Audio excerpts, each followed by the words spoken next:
ತುಮಕೂರಿನಲ್ಲಿ 3 corona positive ಪ್ರಕರಣಗಳು ಪತ್ತೆಯಾಗಿದೆ. ತುಮಕೂರು ಜಿಲ್ಲೆಯಲ್ಲಿ ಆಕ್ಟಿವ್ ಆಗಿದೆ ಆರೋಗ್ಯ ಇಲಾಖೆ. ತಾಲೂಕು ಆರೋಗ್ಯಾಧಿಕಾರಿಗಳ ಜೊತೆ ಡಿಎಚ್ಒ ಮೀಟಿಂಗ್ ನಡೆಸಿದ್ದಾರೆ. ಬಳಿಕ ಟಿವಿ5 ಕನ್ನಡಕ್ಕೆ ತುಮಕೂರು ಡಿಎಚ್ಒ ಡಾಕ್ಟರ್ ಮಂಜುನಾಥ್ ಹೇಳಿಕೆಯನ್ನು ಕೊಟ್ಟಿದ್ದಾರೆ. ಸಭೆಯಲ್ಲಿ ಕೊರೋನಾ ತಡೆಗಟ್ಟಲು ಕ್ರಮ ತೆಗೆದುಕೊಳ್ಳಲಾಗಿದೆ. ಪ್ರತಿ ಆರೋಗ್ಯ ಕೇಂದ್ರಕ್ಕೂ 150ರಿಂದ 200 ಸ್ಯಾಂಪಲ್ ಟೆಸ್ಟ್ ಟಾರ್ಗೆಟ್ ಕೊಡಲಾಗಿದೆ. ಪಾಸಿಟಿವ್ ಕಂಡುಬಂದ ವ್ಯಕ್ತಿಗಳನ್ನು ಕೂಡಲೇ ಮನೆಯಲ್ಲೇ ಕ್ವಾರಂಟೈನ್ ಮಾಡಲಾಗಿದೆ. 60 ವರ್ಷ ಮೇಲ್ಪಟ್ಟವರು, ಗರ್ಭಿಣಿಯರು ಕಡ್ಡಾಯವಾಗಿ ಮಾಸ್ಕ್ ಅನ್ನು ಧರಿಸಬೇಕು. ಕೆಮ್ಮು ನೆಗಡಿ ಇರುವಂಥವರು ಆಸ್ಪತ್ರೆಗೆ ತೆರಳಿ ಚಿಕಿತ್ಸೆಯನ್ನು ಪಡೆಯಬೇಕು ಅಂತ ಮನವಿ ಮಾಡಿಕೊಂಡಿದ್ದಾರೆ. ನೋಡಿ, ಈಗ 3 ಕೊರೋನಾ ಪ್ರಕರಣಗಳು ಅಲ್ಲಿ ಪತ್ತೆಯಾಗಿದ್ದಾವೆ. ಅಂದರೆ ಆರೋಗ್ಯ ಇಲಾಖೆ ಕೂಡ ಅಲರ್ಟ್ ಆಗಿದೆ. ಈಗ ಡಿಎಚ್ಒ ಮೀಟಿಂಗ್ ಮಾಡಿದ್ದಾರೆ ಅಧಿಕಾರಿಗಳ ಜೊತೆಗೆ ಸೇರಿಕೊಂಡು. ಇನ್ನು ಏನೆಲ್ಲ ಕ್ರಮ ತೆಗೆದುಕೊಳ್ಳಲಾಗಿದೆ ಅನ್ನುವಂಥ ಮಾಹಿತಿ ಕೂಡ ಡಿಎಚ್ಒ ಡಾಕ್ಟರ್ ಮಂಜುನಾಥ್ ಕೊಟ್ಟಿದ್ದಾರೆ. ಪ್ರತಿ ಆರೋಗ್ಯ ಕೇಂದ್ರಕ್ಕೂ 150ರಿಂದ 200 ಸ್ಯಾಂಪಲ್ ಟೆಸ್ಟ್, ಅಂದರೆ ಟೆಸ್ಟ್ ಡೈಲಿ ಪರ್ ಡೇ 150ರಿಂದ 200 ಟಾರ್ಗೆಟ್ ಕೊಟ್ಟಿದ್ದಾರೆ ಟೆಸ್ಟ್ ಮಾಡಲಿಕ್ಕೆ ಪ್ರತಿ ಆರೋಗ್ಯ ಕೇಂದ್ರದಲ್ಲಿ. ಪಾಸಿಟಿವ್ ಕಂಡುಬಂದ ವ್ಯಕ್ತಿಗಳನ್ನು ಕೂಡಲೇ ಮನೆಯಲ್ಲಿ ಕ್ವಾರಂಟೈನ್ ಮಾಡುವಂಥದ್ದು, ಆಸ್ಪತ್ರೆಗೆ ದಾಖಲು ಮಾಡೋದಕ್ಕಿಂತ ಮನೆಯಲ್ಲೇ ಕ್ವಾರಂಟೈನ್ ಮಾಡುವಂಥ ಒಂದು ನಿರ್ಧಾರಕ್ಕಲ್ಲಿ ಬಂದಿದ್ದಾರೆ. 60 ವರ್ಷ ಮೇಲ್ಪಟ್ಟವರು, ಗರ್ಭಿಣಿಯರು ಕಡ್ಡಾಯವಾಗಿ ಮಾಸ್ಕನ್ನು ಧರಿಸಲೇಬೇಕು ಅಂಥೇಳಿ ಈಗ ಡಿಎಚ್ಒ ಅವರು ಕೂಡ ಅಧಿಕಾರಿಗಳಿಗೆ ಸೂಚನೆ ಕೊಟ್ಟಿದ್ದಾರೆ. ಇದೇ ವಿಚಾರಕ್ಕೆ ನಮ್ಮ ಪ್ರತಿನಿಧಿ ಸಂತೋಷ್ ಕುಮಾರ್ ಡಿಎಚ್ಒ ಮಂಜುನಾಥ್ ಅವರನ್ನು ಮಾತನಾಡಿಸಿದ್ದಾರೆ. ನೋಡೋಣ.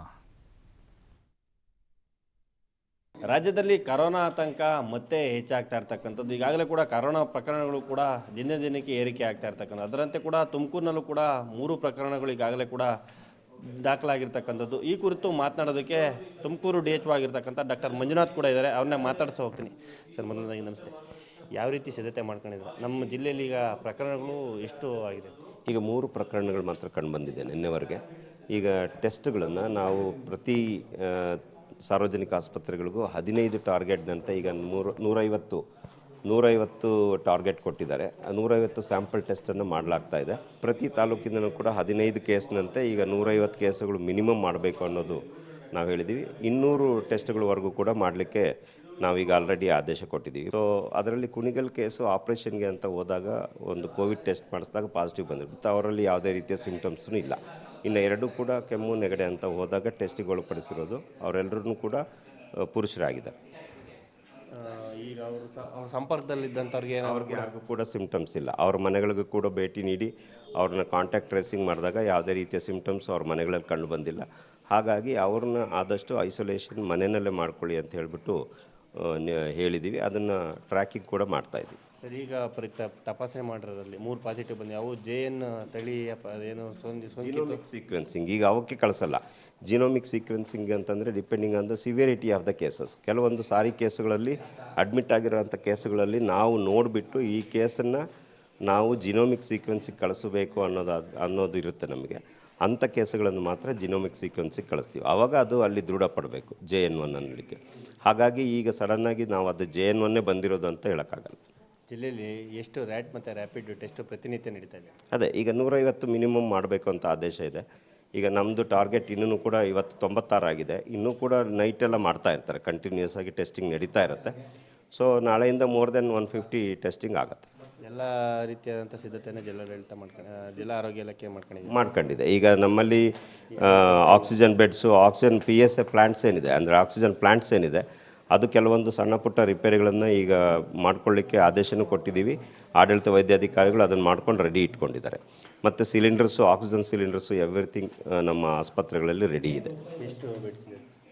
ಈಗ 1246 ಬೆಡ್ಸ್, ಆಕ್ಸಿಜನ್ ಬೆಡ್ಸ್ ನಮ್ಮಲ್ಲಿ ಹಾಲಿ ರೆಡಿ ಇದೆ. ಎಲ್ಲ ಆಸ್ಪತ್ರೆಗಳು ಸೇರಿ, ತಾಲೂಕು ಆಸ್ಪತ್ರೆಗಳಲ್ಲೇ, ತಾಲೂಕು ಆಸ್ಪತ್ರೆಗಳು, ಜಿಲ್ಲಾ ಆಸ್ಪತ್ರೆ ಎಲ್ಲ ಸೇರಿ. ವೆಂಟಿಲೇಟರ್ಸ್ 46 ಅಂತ ಹೇಳಿದ್ವಿ. ಇವು ಮಾತ್ರ ಯಾವುದು ಆಕ್ಸಿಜನ್ ಬೆಡ್ಸ್ ಅಷ್ಟೇ. ಈಗ ನಾವು ಎಲ್ಲ ಸಿದ್ಧತೆಯನ್ನು ಕೂಡ ಮಾಡ್ಕೊಂಡಿದ್ದೀವಿ.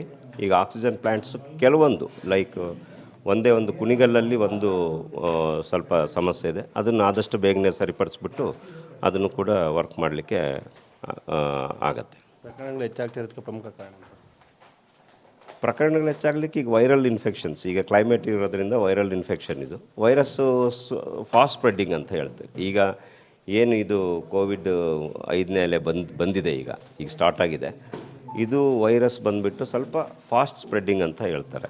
ಸೊ ಫಾಸ್ಟ್ ಸ್ಪ್ರೆಡ್ಡಿಂಗ್ ಅಂತಂದರೆ ಹರಡೋದು ಫಾಸ್ಟಾಗಿರುತ್ತೆ ಒಬ್ಬರಿಂದ ಒಬ್ಬರಿಗೆ. ಆದಷ್ಟು ಕೂಡ ಪ್ರಿಕಾಷನರಿ ಮೆಜರ್ಸ್ ತೊಗೊಂಡು ಅನಾವಶ್ಯಕವಾಗಿ ಗುಂಪುಗಳಲ್ಲಿ ಹೋಗೋದು, ಸೇರೋದು ಅಂಥ ಕಡೆ ಹೋದಾಗ ಮಾಸ್ಕ್ ಧರಿಸೋದಷ್ಟೇ ಇದಕ್ಕೆ ಇರುವಂಥ ಪರಿಹಾರ. ಇನ್ನೂ ಜಾಸ್ತಿ ಆಗೋಂಥ ಚಾನ್ಸಸ್ ಇದೆಯಾ? ಆಗ್ಬೋದು. ಈಗ ಟೆಸ್ಟಿಂಗ್ ನಾವು ಇನ್ಕ್ರೀಸ್ ಮಾಡ್ತಾ ಇದ್ದೀವಿ. ಸೊ ಟೆಸ್ಟಿಂಗಲ್ಲಿ ಪಾಸಿಟಿವ್ ಬರೋವಂಥ ಚಾನ್ಸಸ್ ಜಾಸ್ತಿ ಇದ್ದೇ ಇರುತ್ತೆ. January first week or second week. Thank you. ಇದಿಷ್ಟು ಕೂಡ ಏನು ತುಮಕೂರು DHO ಆಗಿರ್ತಕ್ಕಂಥ ಡಾಕ್ಟರ್ ಮಂಜುನಾಥ್ ಅವರ ಮಾತಾಗಿರ್ತಕ್ಕಂಥದ್ದು. ಕ್ಯಾಮ್ರಾ ಪರ್ಸನ್ ನವೀನ್ ಜೊತೆ ಸಂತೋಷ್ ನಿಟಲ್ಲಿ TV5 ಕನ್ನಡ, ತುಮಕೂರು.